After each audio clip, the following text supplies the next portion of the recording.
Brooks, Matari, and Duncan. Are there any changes to the agenda? All right, hearing none, we'll go ahead with our first business item, and that is a discussion of the Airport Advisory Board meeting review. And so, Chairman Cleary, are you going to lead us in that? Yes, thank you. Good morning. Not a tremendous amount to report. We had a fairly light meeting last time. I think what I would do is note that we received Airport Advisory Board direction from the BOCC when the new board was seated in the early parts of this year. And that resulted in a list. You can see it probably in the meeting materials from our July 12th meeting. It looks like a little table. But of those things that tier off what the commissioners gave us in terms of written direction as to things to focus on, we've covered something like 11 of the 12 that were on the list and made recommendations accordingly. There's one that remains that at our next meeting we'll be taking up for further research and analysis, which is just simply the rules and standards for the airport.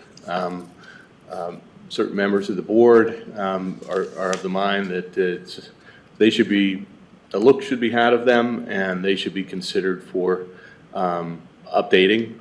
Nothing specific in terms of what to update so far. I think we're going to do that through a subcommittee that would be appointed to just kind of look at that, come back, report to the advisory board what they recommend, and then we can deliberate on it and, as appropriate, make recommendations.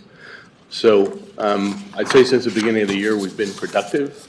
I look forward to this next item that's on the list, but I would also reach out to the commission. Some things have to the Board of Commissioners for guidance as to other items they might wish for the advisory board to consider.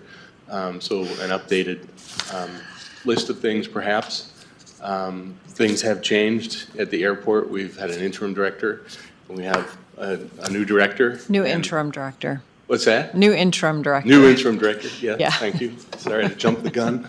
But, so things are moving along there.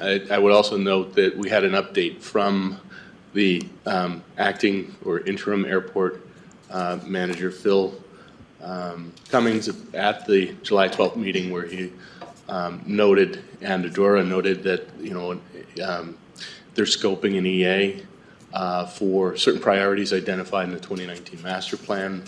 And we had a meeting on that the following Monday where Commissioner Matari, myself, Stephen Anderson, Vice Chairman of the board, were present with Phil Cummings, Gaston, and Ardura to just talk through what that scoping might look like very preliminarily. And so they're having had that meeting, the contractor of the airport, I think, need to coordinate with the FAA is what I understood from it, and get some additional insights on what should be in that EA. The three priorities were the tower, air traffic control tower, land acquisition to protect or act as a buffer to the north end of the airport, and the development of commercial service at the airport. And the question is, what do they have to do for an EA with respect to those three priorities that tier out of the 2019 master plan? So we'll be hearing more from the interim airport director, Gaston, on that as they talk with the FAA and the Ardura contractor. Other than that, I may have missed something, but that's, in a nutshell, I think that's an update of what's going on. But we would look to the BOCC if you're so inclined to give us some additional items for consideration, because we've kind of batted out of the park 11 of the 12 of them, and made recommendations accordingly to the BOCC. So that's about it. All right, questions? Well, real quick, the EA is the environmental assessment. So, and then the only thing I would suggest that just moving forward is when the airport director has ideas on what they want to do with the airport, that's where the advisory board could look at those things and provide kind of a separate viewpoint to the BOCC. A lot of the list that was created in the beginning was really the result of feedback from stakeholders in the airport. And if there's more feedback from stakeholders, then we should definitely be looking at those things. But as far as moving forward, I'd probably suggest that the airport director, with the direction of the airport and the ideas that they have, present that to the board as a, to review that and provide feedback to the BOCC. Absolutely. Yep, we welcome that. And any other remarks from the commissioners? Yes. Can we have the minutes reflect who all was there? They just reflect the board at this point? You mean from the airport administration as, okay. Absolutely. Yeah, and even Yeah. members of the public. I did not pick up on that, but Yeah. we'll attend to that, thank you. Thank you. Yeah, that it's just helpful for me, especially when people are making public comments and stuff. And then I like to know when, anybody's there. So, Absolutely. yeah. Okay. So I guess to your comment about, where do we go from here kind of thing, Gaston is going to host a workshop. We'll figure out what time to kind of get us all up to speed again, because I know Commissioner Matari is really familiar, but I'd like to be a little bit more familiar and with Bill. And so to say, okay, here's our challenges, here's some solutions, here's kind of where we're going, and then we can do that. And then with the FAA visit, things could change, priorities could change very quickly. So that's kind of where I'm looking at it. Get that workshop scheduled maybe after the FAA is here, or do you think it'd be good to do it before? I know I'd wait until we're finished with the FAA, at least Okay. in their August meeting. Yeah.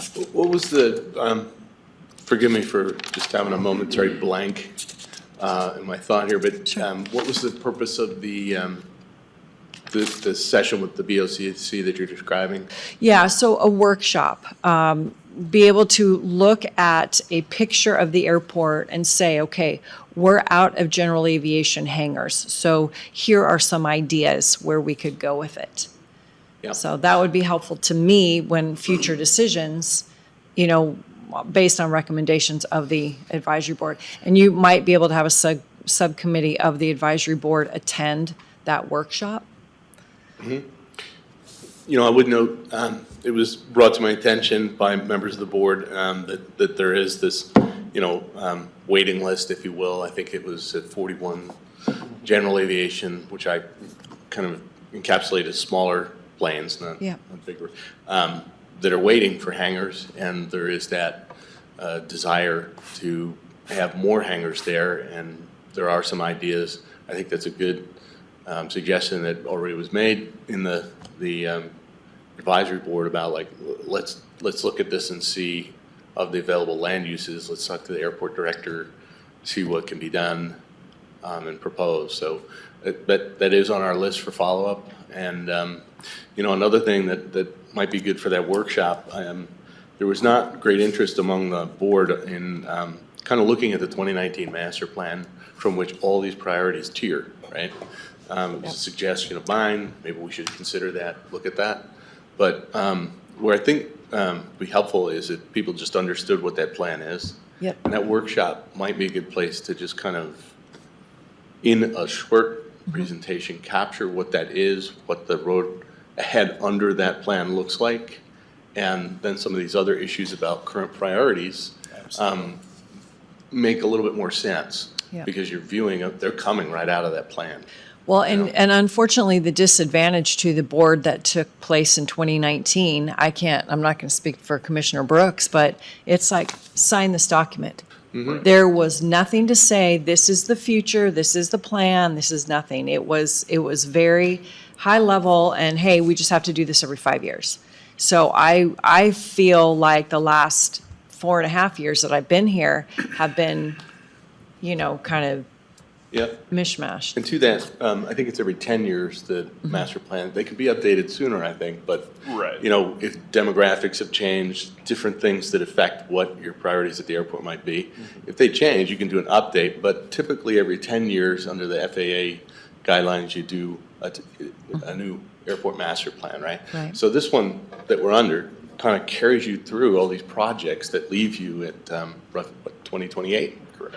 Right? So Yep. like the property acquisitions at the airport that are proposed, those are, proposed for 25, 2026, and 2028. Right. And that, when that happens, that leaves you kind of at the end of your plan, and then the question is, what do you do from there? Right.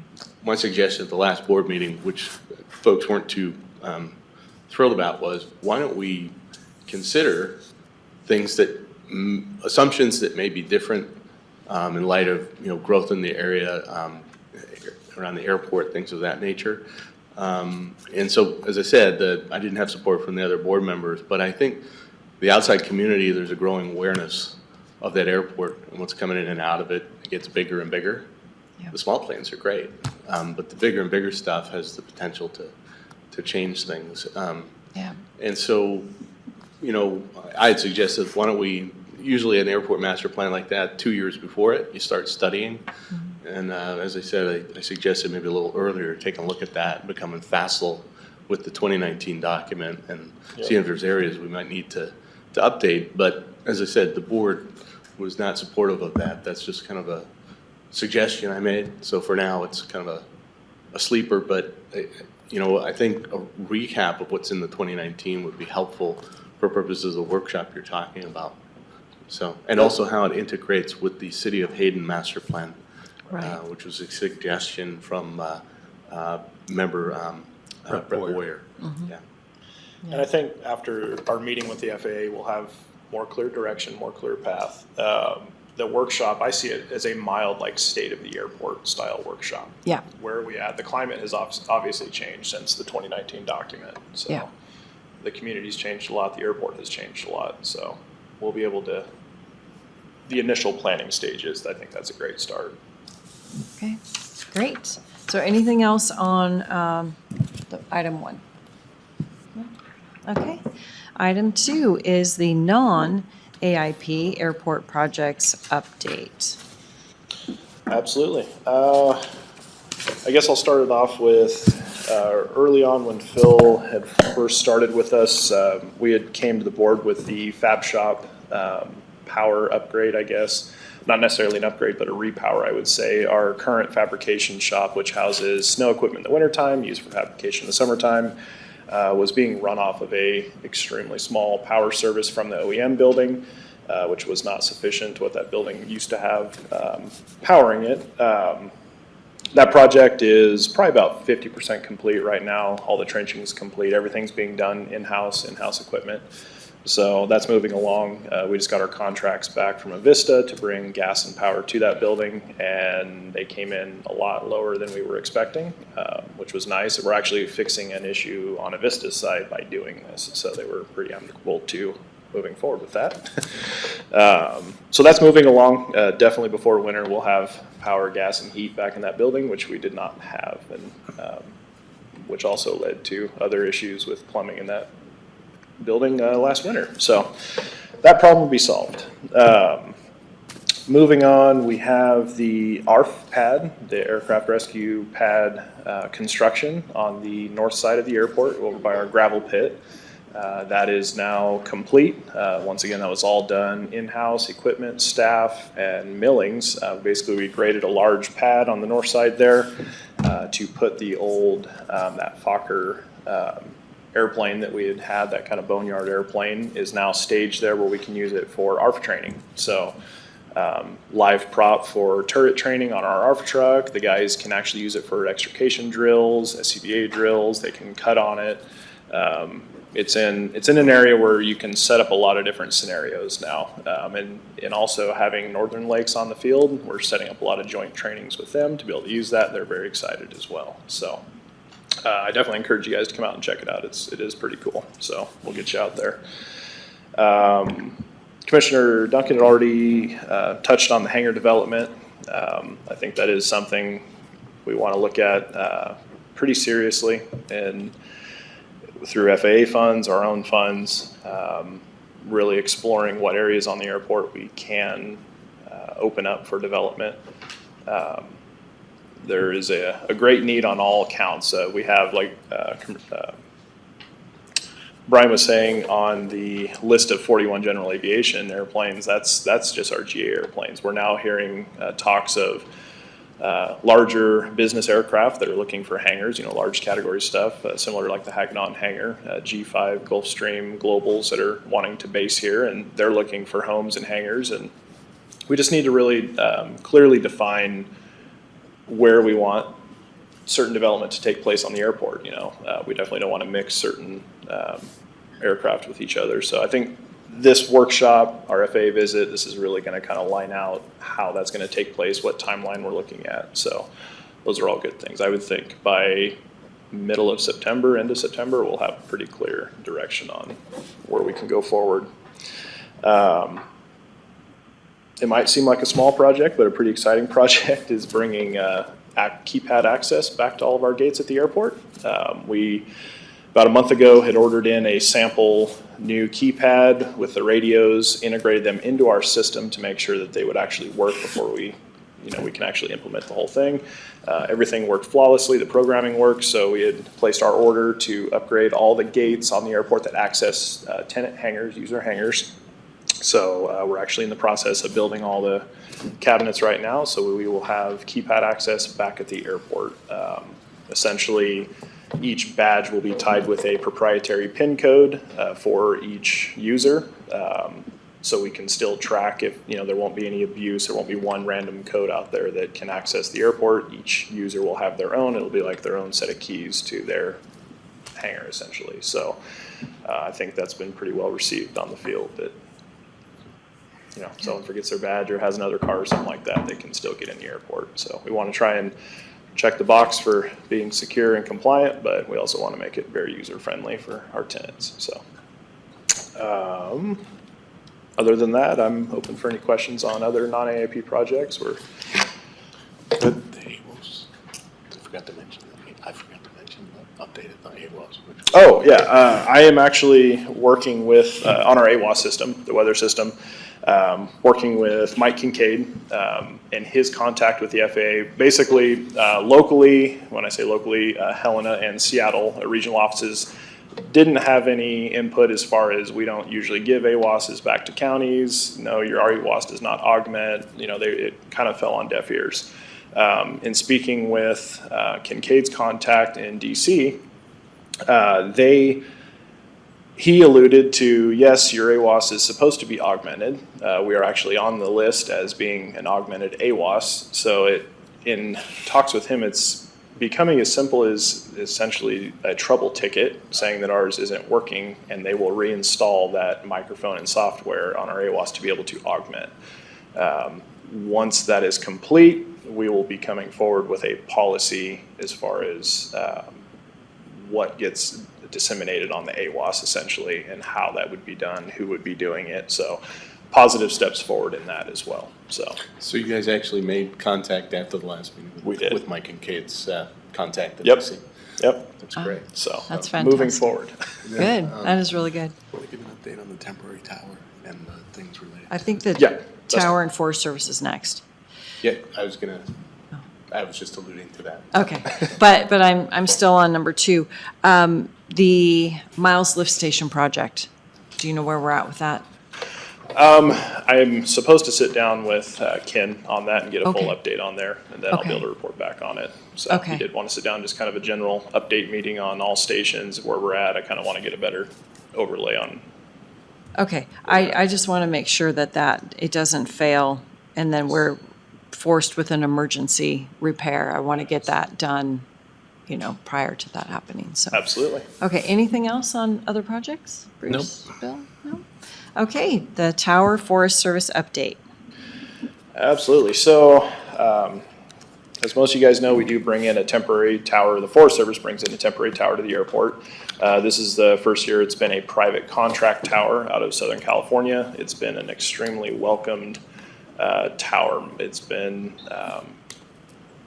a much smoother transition, I would say, from past towers that were federally operated. Their equipment is A-class equipment. All of their controllers are past FAA controllers. They actually have to meet a standard of working with the FAA for at least 10 years as a controller. before they can work for this company. So they're all very seasoned controllers, which is nice. They initially showed up on site thinking they were going to come to a fishing vacation in Coeur d'Alene, Idaho. And they were met with a lot of traffic. When they actually were here for the first couple days, they were very surprised to see how much traffic we actually have at the airport. Right now, we're averaging up to 350, 375 ops a day, and that is with mild fire service. We're really not even, there's not a big enough event really to bring in the cavalry up here yet. So they have their hands full just with business traffic in and out, training traffic, fire traffic.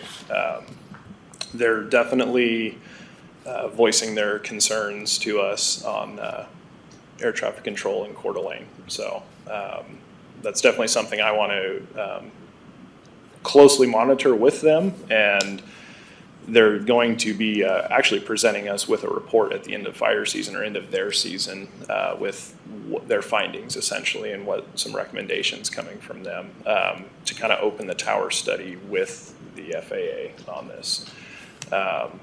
As far as I know, everyone I've talked to at the airport, they are welcoming the tower greatly. So very little pushback. The transition was a lot smoother just due to our own staff, our airport community, communication with the pilot groups, information given up front. We had a really nice package that we were able to give the Forest Service and the tower folks.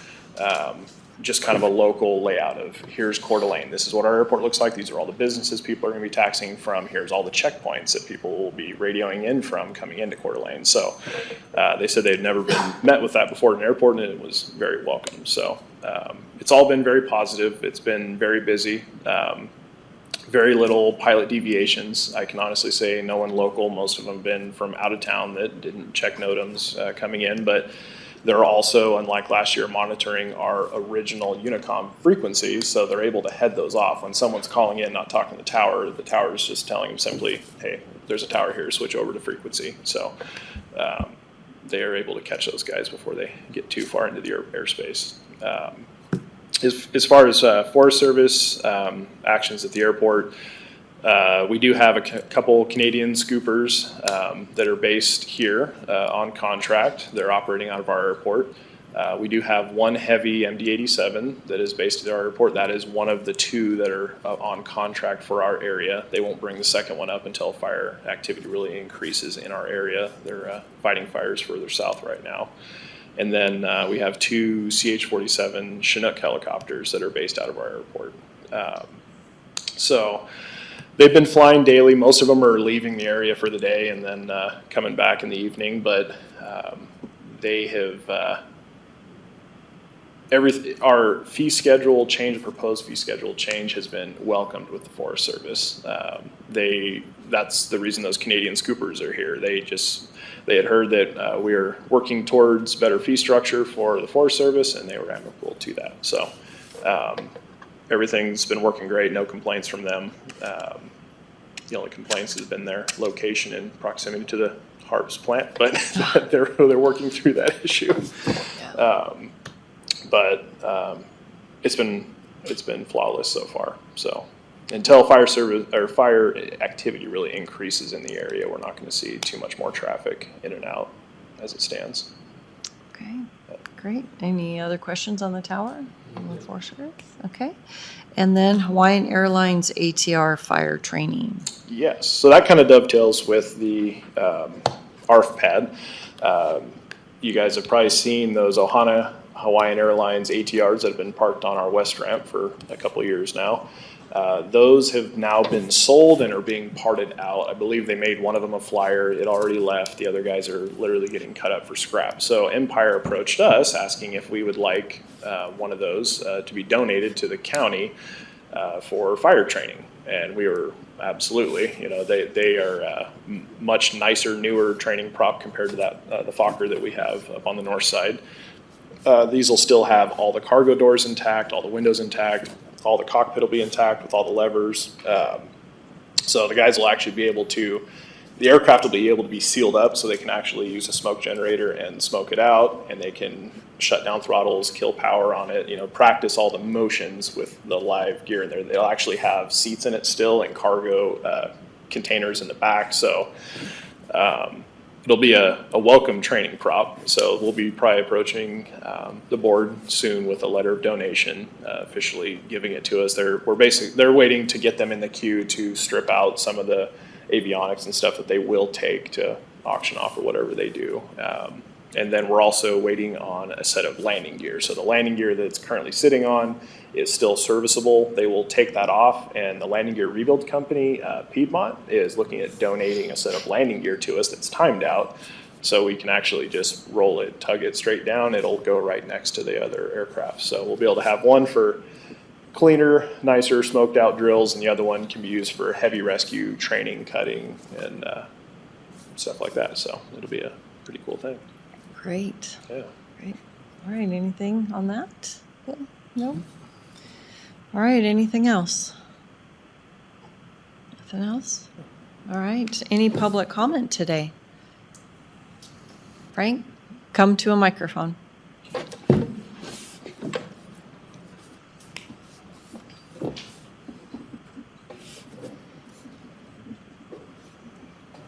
Yeah, Frank O'Connell, alternate member of the advisory board. There was one agenda item I did want to add to Brian's comments that we had not yet dealt with, and that was development of a complaint resolution process. And we had discussed it.